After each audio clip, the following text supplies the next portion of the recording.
नमस्कार, आदाब। मेरा नाम है महबूब खान। क्राइम की इस कहानी में आप सभी का स्वागत है। उम्मीद है आप सभी अच्छे और स्वस्थ होंगे। मैं एक बार फिर आपके लिए एक कहानी लेकर आया हूं, जिस कहानी में एक दर्दनाक घटना छिपी हुई है। जी हाँ, मध्य प्रदेश के भोपाल में एक जगह है साकेत नगर, जिसमें एक व्यक्ति रहता है और वह व्यक्ति एक संकी टाइप का है। वो बचपन से ही स्कूल जब वो जाता था तब भी वो अपने आप को अकेला ही रखता था। किसी यार दोस्त से बातचीत नहीं करता था, बहुत कम बातचीत करता था। रंग से वो सांवला था। जब भी कोई उसके सांवलापन का मजाक उड़ाता तो वह उससे दोस्ती तोड़ लेता। धीरे धीरे वो बड़ा होता है। उसके फादर साहब वीके दास, जो कि एक फर्म में काम करते हैं, और उसकी माता एक एनजीओ में वर्कर थी, जिसका नाम इंद्राणी दास था। जी हाँ, मैं बात कर रहा हूँ मध्य प्रदेश के भोपाल जिले के साकेत नगर में रहने वाले उदयन दास की। उदयन दास एक बहुत ही चतुर और चालाक व्यक्ति था, जो कि लड़कियों को अपने चंगुल में फंसाता था। कई लड़कियों के साथ उसके अफेयर्स भी थे। वो अपने माँ बाप से झगड़ा करने के बाद घर को छोड़ देता है, घर से भाग जाता है।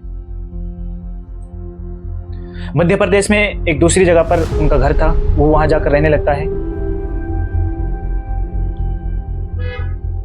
फेसबुक के जरिए उसकी मुलाकात एक लड़की से होती है, जो कि पश्चिम बंगाल के बंकुरा जिले की रहने वाली है, जिसका नाम आकांक्षा शर्मा है।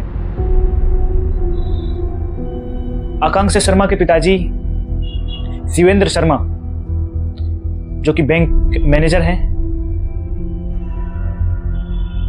उदयन दास की बातचीत आकांक्षा शर्मा से तकरीबन 4 साल तक होती रहती है। आज से तकरीबन 8 साल पहले की यह घटना है। धीरे धीरे दिन बीतते हैं, रात बीतते हैं। उदयन दास अपने आप को आईएफएस ऑफिसर बताते हैं और अमेरिका में अपनी लोकेशन बताते हैं, और कहते हैं कि समय समय पर वो भारत आते रहते हैं। तो इस बार जब वो भारत आएंगे तो वो आकांक्षा से मुलाकात करेंगे। आकांक्षा और उद्यान की बात हो जाती है, और मिलने का समय और स्थान 14 जनवरी दिल्ली का तय होता है। उद्यान अमेरिका यानी भोपाल से दिल्ली आता है, और आकांक्षा शर्मा घर वालों को जॉब की बात बताकर दिल्ली आ जाती है। उद्यान और आकांक्षा एक साथ समय बिताते हैं। वे देहरादून, गोवा इत्यादि जैसे स्थानों पर घूमने भी जाते हैं। होटल में एक साथ रहते हैं, एक रूम में रहते हैं। वो घूम फिर कर दोबारा से दिल्ली आ जाते हैं। उद्यान कहता है कि मेरा भोपाल में 2 जगह पर बड़े बड़े घर हैं, जिसमें हम शादी के बाद रहेंगे। आकांक्षा उद्यान के बारे में सोचने लगती है कि जैसा लड़का उसे चाहिए था, उद्यान सेम ऐसा ही लड़का है, और उसकी जिंदगी में खुशियां आ जाएंगी। उद्यान आकांक्षा से ये कहते हुए चला जाता है कि मुझे अमेरिका जाना है, मैं फिर लौटूंगा और इस बार तुम्हें अपने साथ लेकर जाऊंगा। उद्यान अमेरिका लौट जाता है, यानी कि भोपाल, और आकांक्षा अपने पश्चिम बंगाल के बंकुरा जिले में अपने घर पर चली जाती है। 1-2 महीने बीतते हैं। उद्यान आकांक्षा से कहता है कि उसका अमेरिका में मन नहीं लग रहा है। वे अपने भोपाल लौटना चाहते हैं और वहीं आकर शादी करके वहीं बसना चाहते हैं। आकांक्षा सोचती है कि अचानक क्या हुआ, मेरी तो अमेरिका में जॉब लगने वाली थी, उद्यान मेरी जॉब कराने वाले थे, वहीं सेटल होने वाले थे हम, ये अचानक से ऐसी बातें क्यों करने लगा।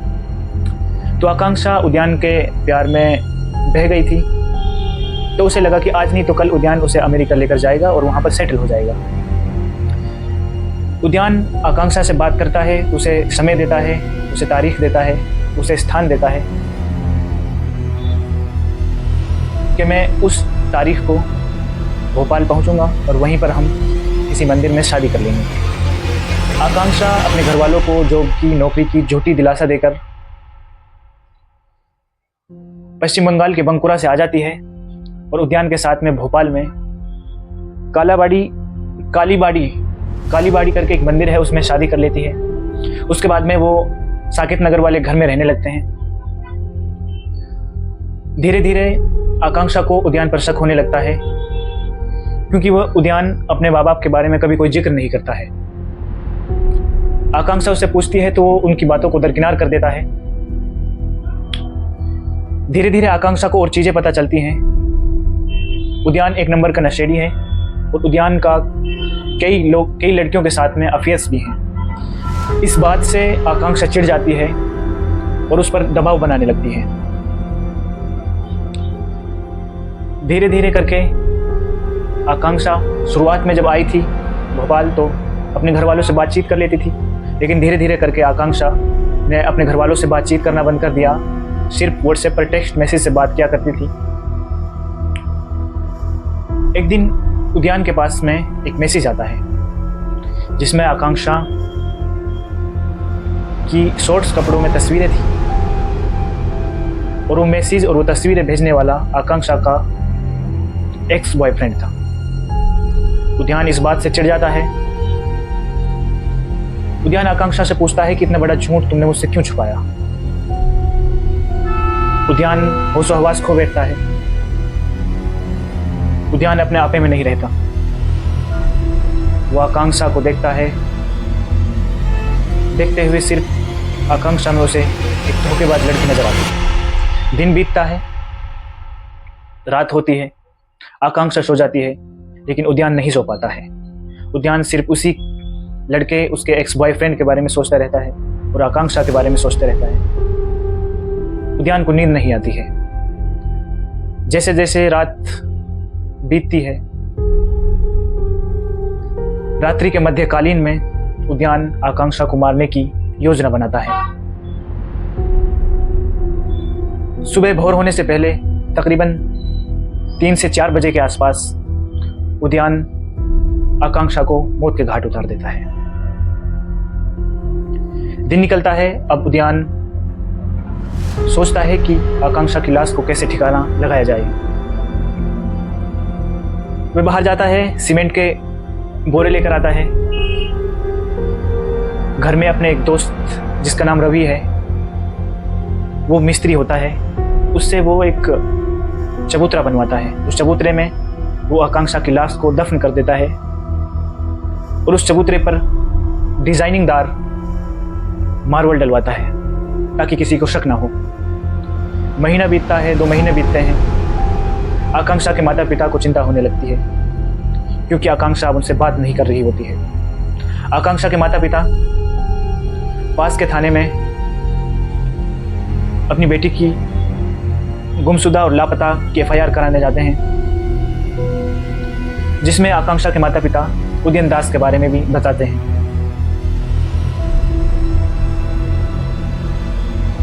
पास के थाने के इंस्पेक्टर जिसका नाम अमिताभ कुमार है, जो अपनी टीम को लेकर भोपाल आ जाते हैं। भोपाल आने पर सीएसपी वीरेंद्र कुमार से वो कांटेक्ट करते हैं। सीएसपी वीरेंद्र कुमार और अमिताभ की टीम उदयन दास की रेकी करना शुरू कर देती है। 1-2 दिन में कोई सुराग नहीं मिलता है। पश्चिम बंगाल की पुलिस वापस लौट जाती है। 1 महीने बाद फिर आकांक्षा के माता पिता पुलिस पर दबाव बनाते हैं और पुलिस को दोबारा भोपाल लेकर आते हैं। फिर से सीएसपी वीरेंद्र कुमार उदयन दास की निगरानी रखना शुरू कर देता है और इस बार उसे चीजें ठीक नहीं लगती हैं। सीएसपी वीरेंद्र कुमार अपनी टीम के साथ में उदयन दास के घर आते हैं। उदयन दास का घर बाहर से लॉक होता है। उदयन दास घर के अंदर रहते हैं। पुलिस की टीम घर के अंदर दाखिल होती है तो घर के अंदर शराब की बोतलें बिखरी पड़ी होती हैं और घर गंदा होता है। पुलिस उदयन से पूछताछ करती है। पूछताछ में उदयन कुछ नहीं बताते हैं। फिर पुलिस उसे टॉर्चर करती है तो उदयन दास बताते हैं कि मैंने आकांक्षा की हत्या कर दी है और इसे उस चबूतरे के नीचे गाड़ दिया है। पुलिस ये जानकर हैरान रह जाती है। पुलिस चबूतरे को खुदवाती है तो उसमें आकांक्षा की लाश निकलती है। पुलिस को और शक होता है। आकांक्षा के माता पिता उदयन दास के माता पिता के बारे में भी पूछते हैं। तो यहाँ से एक दूसरी कहानी स्टार्ट होती है। उदयन दास अपने माता पिता के बारे में कुछ नहीं बताता है। पुलिस जब उसे 3rd डिग्री टॉर्चर करती है तो उदयन दास अपने माता पिता के बारे में भी बताने लगता है। वो कहता है कि उसने अपने माता पिता की भी हत्या कर दी है, जो कि उसके भोपाल के ही किसी दूसरे घर में आंगन में दफन है। पुलिस ये सोचकर और हैरान रह जाती है। पुलिस उसे लेकर उसके दूसरे घर में जाती है तो जो उस घर का आंगन होता है उसको खोदती है तो उसमें उसके माँ बाप की सिर्फ हड्डियां मिलती हैं। पुलिस उदयन दास को अरेस्ट कर लेती है और उदयन दास को उम्र कैद की सजा हो जाती है। आज के समय में इस कहानी के पीछे कुछ अंश छुपे हुए हैं। इस कहानी से एक सीख मिलती है कि उदयन दास न जाने कितनी लड़कियों को अपना शिकार इस तरीके से बना चुका था सोशल मीडिया के द्वारा। आज के समय में लड़कियां अपने माता पिता को, अपने परिवार को, अपने यार दोस्तों को, रिश्तेदारों से हर चीज़ छिपाकर किसी अनजान व्यक्ति के पास में आ जाती हैं, जो कि अंत में फिर उनके साथ में बहुत बुरा होता है, जैसा कि आकांक्षा के साथ में हुआ। उम्मीद है आप सब इस कहानी से कुछ सीख हासिल करेंगे। तब तक के लिए हमारे चैनल को लाइक करें, शेयर करें, सब्सक्राइब करें। धन्यवाद।